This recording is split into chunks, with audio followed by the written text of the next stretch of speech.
Yo, what's going on, Remedy Nation, man? You guys know how we are. You know, every Wednesday we are talking in a way that ties to what we're talking about on Sundays. So right now we are in a series titled Money Talks. And I got a question for you. For every person that's watching right now, what would your money say about you? Man, they never invest me. They don't really care about me. I told you guys before, money is like an attractive person who knows their worth. If you mistreat them, they will find someone else who will treat them the correct way.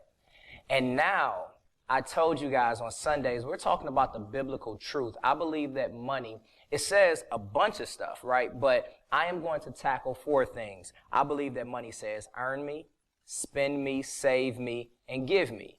Right now, of course, it says a million more different things, but I believe that that's a base that many of you, many of us, that we need to understand. What does the Bible say about earning, saving, spending, and giving? But on Wednesdays, I want to get a little bit more practical. And I'm not saying I'm the best. I'm not the financial guru. But I believe that over the course of these 4 weeks, I got some great people coming in. And today is one of those days. So today, man, I have the privilege of sitting with my brother, not only my fraternity brother, but my brother in Christ. Outside of that, man, have been there for me when I've gone through hard times. I've been there for him when he's gone through hard times. Trust and believe that he's interwoven into everything that I have going on. So if I trust him, I believe that you guys can too. My brother, Larice Purnell. Man, I'm so happy to be here, Pastor Lav. My brother. Yes, sir. Glad to be here today. Man, so for those who don't know who you are, man, I just want to give the small stuff that I do know. Okay. Man, beautiful family. Just got married not too long ago, man. Beautiful wife, man. You guys are shaking the city up. Real Black Friday. Man, can I just tell a prayer? Hey, I just want to be able to say this. First of all, the man brought over 200 black businesses together, raised over $600,000 in the city, had so many celebrities flying in just so that they can be a part of what you are doing, man. People are going to write books about you, man.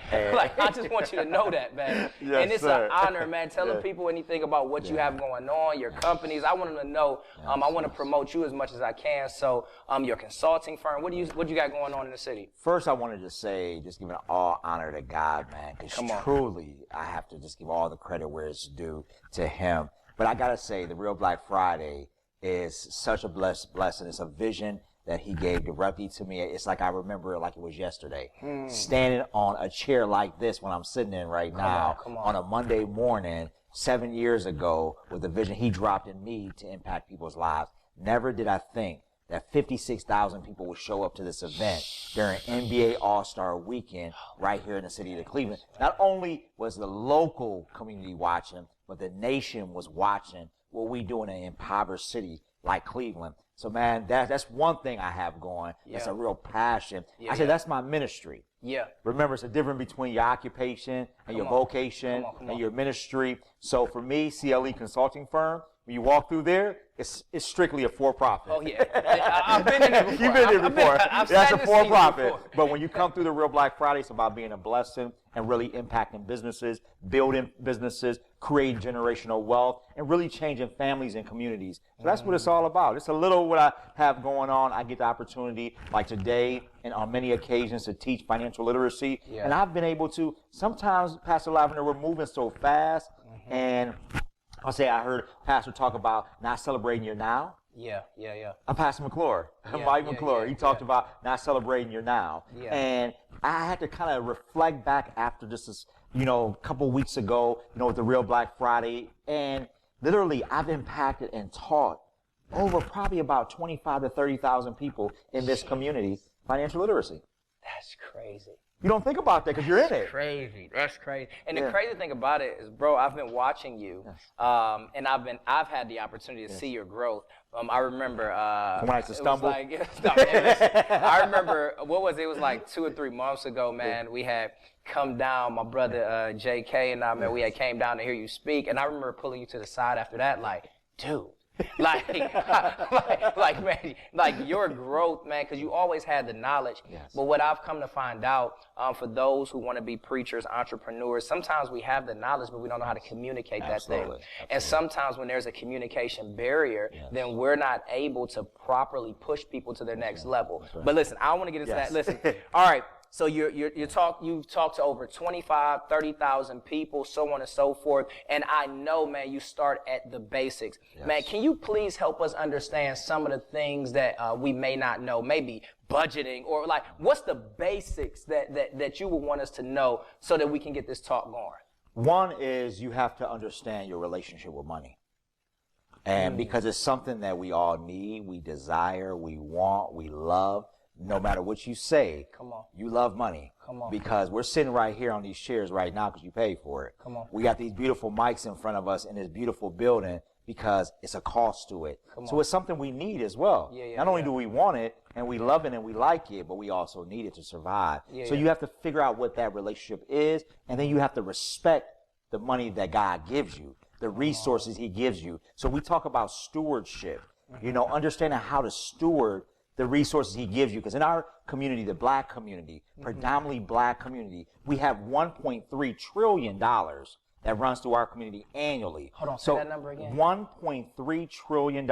It's the 16th largest country if you count it as a GDP, from a GDP perspective. So again, it's not a money issue in our community. It literally is a stewardship. So again, we live or look like we're doing well, but we're not really doing good. But it's not, a lot of times that's by choice. So I don't meet a lot of poor people. I meet a lot of people with broke mindsets or mentalities. So again, until we adjust that and deal with what our true relationship is, we really can't go to the next level. Come on. All right, so right now, if I put you in a room full of, I'm not even going to say 20-year-olds right now. I'm talking about, some of the individuals who've gone through life, and they're just saying, man, listen, I'm trying to get back on the right track. We have such an amalgam of like individuals coming through here, right? We have politicians at our church. We have individuals who work at fast food restaurants. Some don't have any job. Some balancing, their disability checks. What would you tell the average American? Where do you start to make sure that your money is in a decent place? Like, where do you start to start gaining some generational wealth? A goal without a plan is just a wish. So until you put it on paper, and I know that sounds cliche, we talk about budgets all the time, you have to have a plan in order to reach any goal you have in life. If you want to continue to build this ministry, you have a plan. You meet with your board of directors. You guys create a strategy. That's a plan to get to the ultimate goal. Am I correct? Correct. So it's the same thing with your money. If you don't know, one, how much money you're taking in monthly, how much money is going out, what you will do is you will exist in a boat with a slow leak. And you won't know until you drown that you actually had a leak. So you will exist in a boat. Pay attention to what this man just said. You will exist in a boat with a slow leak, and you don't know you're about to drown until you're surrounded by water. Keep going. Keep going. Oh my God. So I would just say to everybody is, one, understand your finances, and then equip yourself. You would not hire a mechanic to do heart surgery on you. You let people do what they do. So you hire experts in every area of your life. So again, when it comes to finances, make sure you impact that by putting people around you that actually will be able to help elevate that area, that are experts in their areas. Okay, so in a sense, because this is a real question, this has happened to my wife and I'm just being real with you. So you're in a sense, you're debunking the thought process of budgets are for broke people. Because there's been times where my wife and I may have told a person, hey, man, we're not going to dinner. We're not going on this vacation. We're not going on this. Not because we don't necessarily have it in the bank, right? It is because we didn't budget for it. But I'm going to be honest with you. We've been pressured in a way where the conversation after that, it was, you don't got it? Oh, well, how you doing this and how you doing that? And you don't have it. So then we'll, honestly, we've done this before, put ourselves in a position where we expend what we don't have right? And then when we get back to the table, it's like we should have just stuck to the budget, That's right. but we felt broke when we stuck to budgets. Can you just help my mind? So one, stop trying to keep up with the Joneses because you don't even realize the Joneses are broke. You haven't been to the Joneses' home. They have the beautiful home on the exterior. We get in the interior, half the rooms are empty. And then the Joneses are paying that vacation they try to convince you to go on. Don't realize that they had that on a credit card, and 5 years later, because they're doing interest-only payments, they're paying for a vacation that is only a memory to them. They're paying for that fur coat that doesn't even fit their wife anymore. So again, be careful who you follow and that you allow to encourage you to distract you from the goal that you set for your family financially. Because how you live today is how you'll live tomorrow. Live like no other so you can live like no other. And that is the difference, Pastor Lavender, of a zero-based budget. Zero base, hear me now. Zero base means that if I make 1,000, I'm going to spend the whole 1,000. Now, you're thinking like, I mean spending and wasted. No, I mean, okay, $500 for my house, $200 for my car, $100 for my utilities, $100 for investing, $100 for my tithes. So what I've done is at the end of the month, I've accounted for every penny to ensure, one, that I'm paying myself, I'm paying God, and then what I'm not doing is spending my money, investing what I have left. I'm paying myself first, and then spend it. So again, understanding how to use a budget. But it's imperative. Again, you have to have the blueprint. Y'all know Jay-Z talked about the blueprint. You cannot get to your next financial journey or level without a blueprint to where you're going. Mm-hmm. So if I hear you correctly, so you're saying a zero-based budget, whatever you are bringing into your house, you should have an assignment for every cent. Absolutely. So for everything that you have, it should have an assignment. Yes. Even if that assignment is maybe this is my date night budget, or maybe this is, but it has an assignment. Therefore, when it's done, it's done. Yes. We're in a ministry. We're talking from a church perspective today. You as the leader give everybody assignments, right? So if nobody had assignments, where would they go? So it's the same thing with your money. If you don't assign your money where to go, then what goal are you reaching? So if you assign them to greet, if you assign them to make sure they're out in the parking lot, you make sure you assign them to child care. Because if they don't show up to child care, then the kids are left by themselves. Now you have a liability. If you don't have them in the parking lot, then now they're crashing into each other. You have a liability. So it's the same thing with your money. If you don't assign your money, you create liabilities. Okay, listen, for those, oh my goodness, for those who are watching right now, please hear what he just said. If you don't assign it, you create liability and you create confusion. And I don't know who's watching right now, but there are so many people watching right now. The reason why you don't have what you think you're supposed to have is because your pocketbook, your purse, and your wallets, your pockets are confused because it doesn't know where it's supposed to go. That is so good, Reese. So, okay. Quick question, because I hear this within like the church spectrum all the time, right? Because you have like multiple approaches. You got like the Dave Ramsey approach, which, you know, we're actually going to sit down with a person in a couple of weeks to kind of comb through that. And then you got other people that's like, no, man, utilize what the bank has, so on and so forth. Are you a credit person, right? Are you the person that says, no, maximize, leverage what you have credit-wise? Or are you more of the Dave Ramsey approach where Dave Ramsey says, like, cut all your credit cards, pay them joints off, and then don't have a credit score and just cause chaos every time you go somewhere to apply for something? Like, where are you on that spectrum? Okay, so let me go ahead and sit up for a second. Let's have this conversation now. Okay. So we are 400 years behind. We're living in a city that fights for number 1 and 2 when it comes to poverty. We are the third worst city for black women entrepreneurs to exist in this community. We are predicted that 40% of black businesses will close their doors post-pandemic. We are, again, 400 years away from wealth generation like our counterparts, our white counterparts. We only possess 10% of their net worth. So they are worth about $130,000 in net assets. We have less than $13,000. It is predicted in the next 5 years that our net worth as a black community will be less. It will be actually negative, less than zero. So from that perspective, I have all the respect for Dave Ramsey, but that's not our reality. Everybody does not have cash. So credit is what we have to leverage. So we have years and generations to make up. How many business owners, now we know this from an entrepreneurial perspective, how many generations are we behind? How many generations do you know? I don't know, maybe you've been transferred a corporation. Maybe you've been transferred a trust account. Maybe you've been given some estate properties. But again, in our community, that's not the case. So for us, we have to look at this. We got to kind of make up for lost time. So for me, I'm both. I'm not one or the other. I'm a cash. Make sure you have some cash, so if everything falls apart, you have something to live off of, so you don't lose everything that you try to do debt-free. Yeah. Because one thing, let's keep it real. In this country, when you own a house debt-free, do you really own the house debt-free? No. What's that big T word that you got to pay every year? Taxes, property tax. So if you don't have no cash, you're going to lose the home that you went debt-free on because you didn't make sure that was a part of the budget.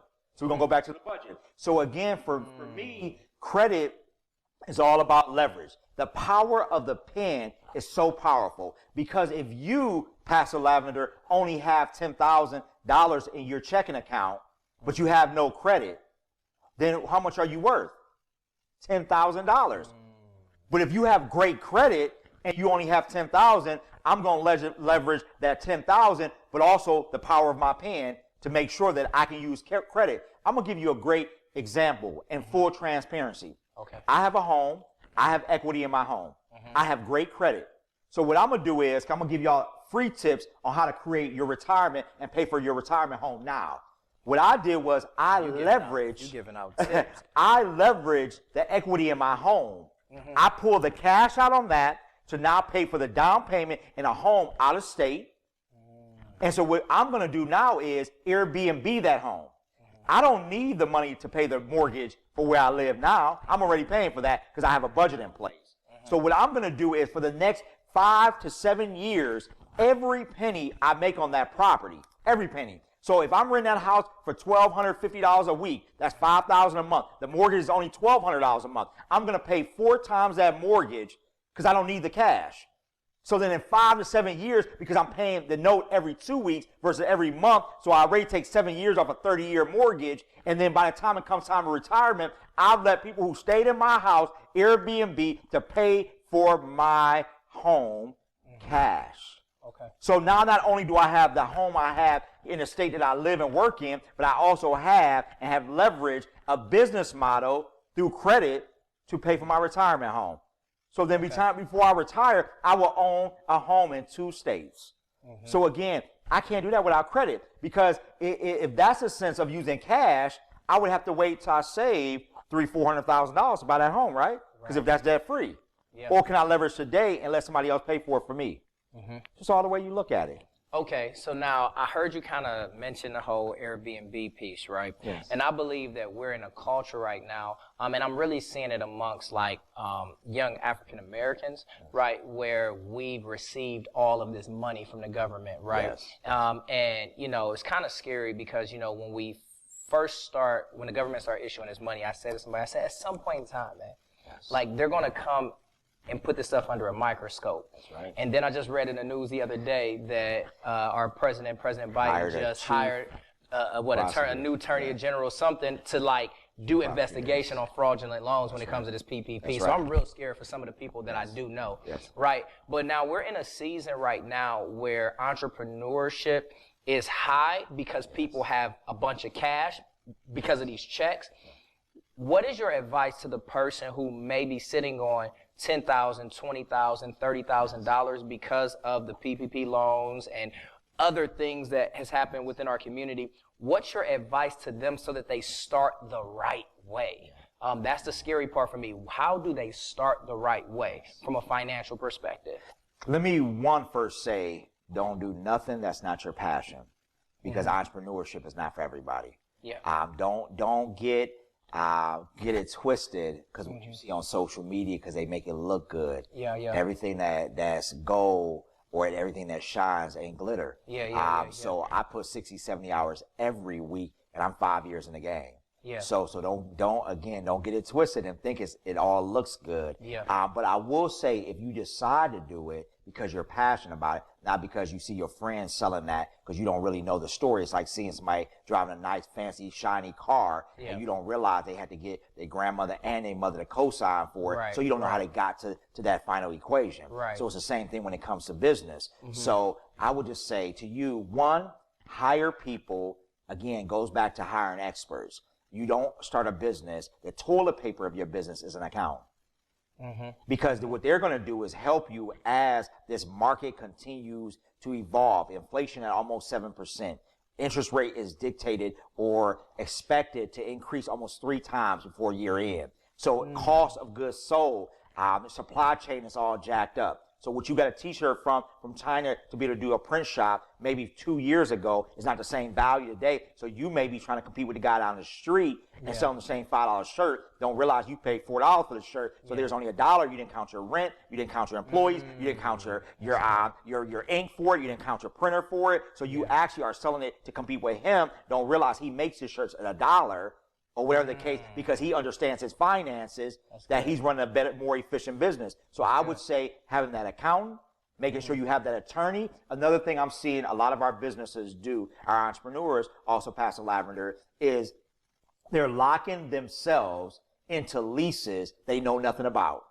And right now, it's understanding negotiation, understanding the art of negotiation. We don't do it in our careers. Now we're not doing it in our businesses. We're getting locked into leases 5, 6, 7, 8 years with not allowing the actual ownership to invest money into that space. So when you don't last past that year, what you did, again, going back to, do I believe in credit and cash, understanding how we are far behind as a community, guess what happens?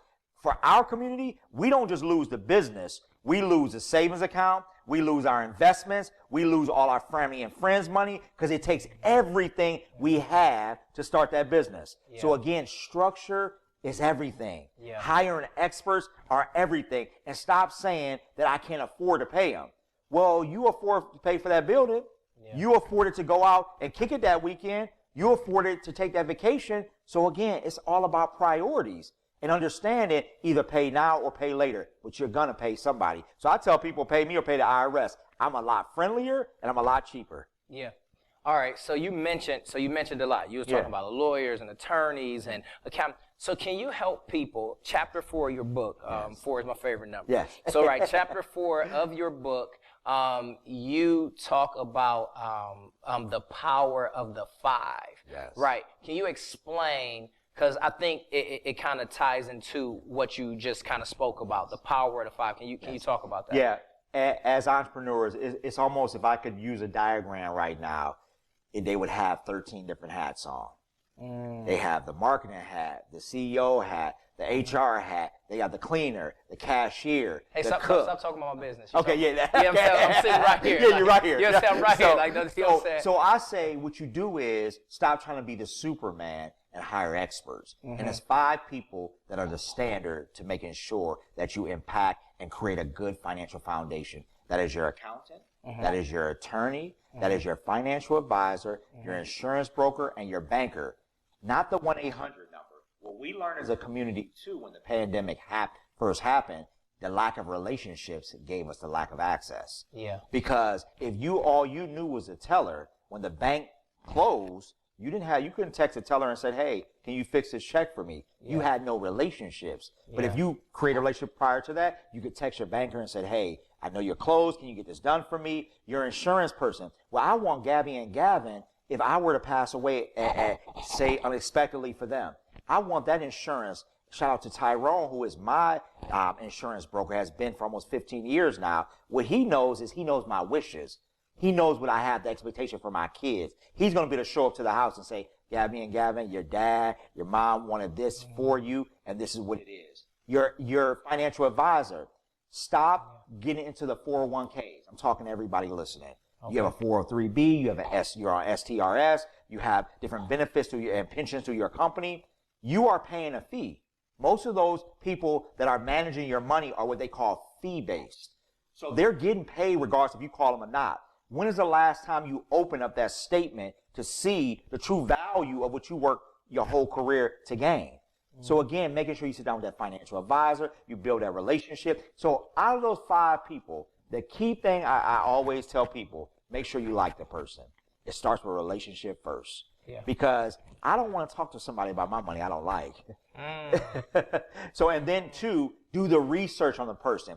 Google that person as well, Pastor Lavender. Make sure that they don't have any errors and omissions on their record. So they've lost billions of dollars, millions of dollars. They've had fraud, all that sort of stuff. Make sure you Google that to make sure those errors aren't out there as well. Okay. Now, in all that you do, right, in all that you do, to kind of turn the corner just a little bit, where does God fit into all that you do? So, of course, like, I want to make sure, like, you're dropping gems. I'm pretty sure that people understand, man, that they are getting, like, a wealth of knowledge right now. I'm pretty sure everybody's notebooks are full, whatever the case may be, right?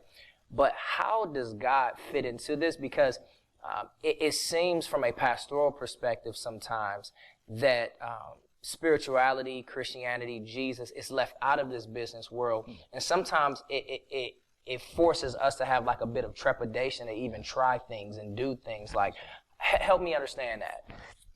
I'm a vessel for the kingdom.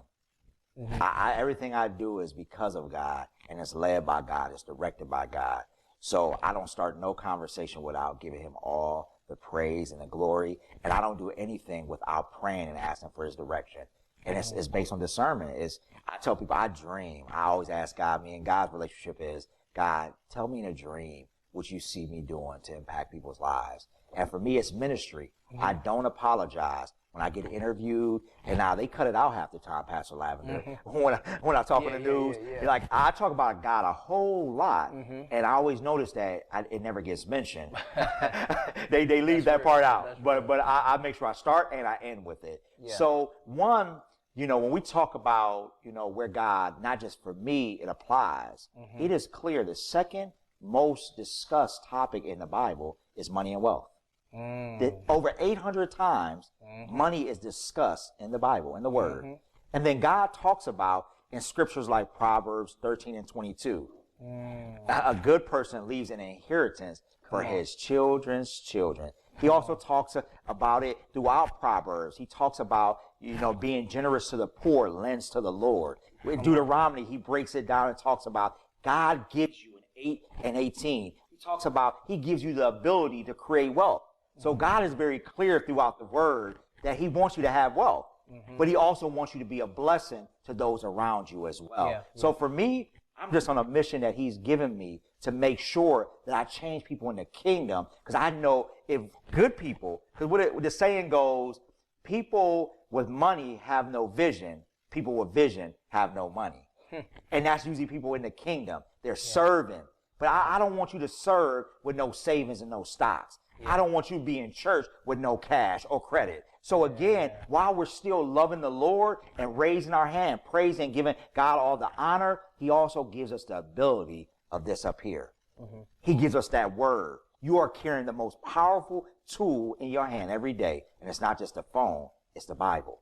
So again, for me, it's all about giving Christ all the praise and making sure that people in the kingdom are where they're supposed to be and leading our communities. Man, how do you keep balance, man? I was this past weekend, like I said, we're in a series called Money Talks, and I taught a message this past weekend called "I Yearn to Earn." Right, and I'm just kind of talking about how earning shouldn't kill us, or earning shouldn't cost us our life and our marriages and our relationships with our children and things of that nature, right? And I kind of parallel it with Genesis 2, Genesis, where we see God, he creates and creates for 6 days, and he rests on the seventh. And, I've just been telling people, man, listen, if you are working to the point where you can't enjoy anything you worked for, then I believe you're out of the will of God, because if you look at it, it's basically telling us rest is holy. God rested not because he had to, but because he wanted to show us what it looked like to be productive in the right way. How would you push the people to like understand how much balance is important, and any tips to keep balance for like a young entrepreneur like myself. Like what are we supposed to do to find balance, man? How does that work? Yo, what's going on, Remedy Nation, man? Listen, I pray that you are enjoying this talk today. So pay attention. On Sundays, we're in a series. All this month, Sundays and Wednesdays, we are in a series titled Money Talks. And so here's my question. What would your money say about you? But not just what would it say about you, what is it saying, period? And how does it correlate with the Bible and what God says about money? So yes, this past weekend we spoke on I yearn to earn, because I believe that money is saying earn me, not chase me, right? But now you're seeing, I'm sitting down with my brother Laurice Brunel from CLE Consulting, who wrote this beautiful book, Financial Foundations, right? So I'm sitting down with him, and I'm not just telling you about what the Bible says. Now we are trying to give you applicable things so that you can take your life to another level. Quit playing. I don't know too many churches that's trying to make sure that you are improving holistically. So man, please understand, you don't want to miss part 2 next week. Next week, it is going to be phenomenal. It is going to be phenomenal. But you got to make sure you share this, you repost this, so that our entire community can go to another level. Now, let's not play any games. I am all about souls. And so I believe that the God that we serve is also looking at you from a holistic perspective, and he just doesn't want your finances right, your mind right, your emotions right. He wants your spirit right. So if you don't know Jesus, you've already know. Laurice and I, we've said his name a million times because we both believe in the precious blood of Jesus Christ, and we believe that when you get connected to him, that should be your starting point. But nonetheless, if you don't know Jesus, make sure that you text this number. And then lastly, do not sit here and get this biblical truth about finances, this practical truth about finances. Many of you have probably already gone online to purchase his book, right? And you would have never heard of it if it wasn't for this platform. So sow where you grow. For those who are watching all across the nation, man, I believe that I am sitting with one of the giants when it comes to finances. And I just want you to take heed to what he is saying, but please sow so that we can continue to put out truth so that those who are watching can know the right way. Well, I'll see you next week. Always know that I love you, but God loves you so much more. Peace.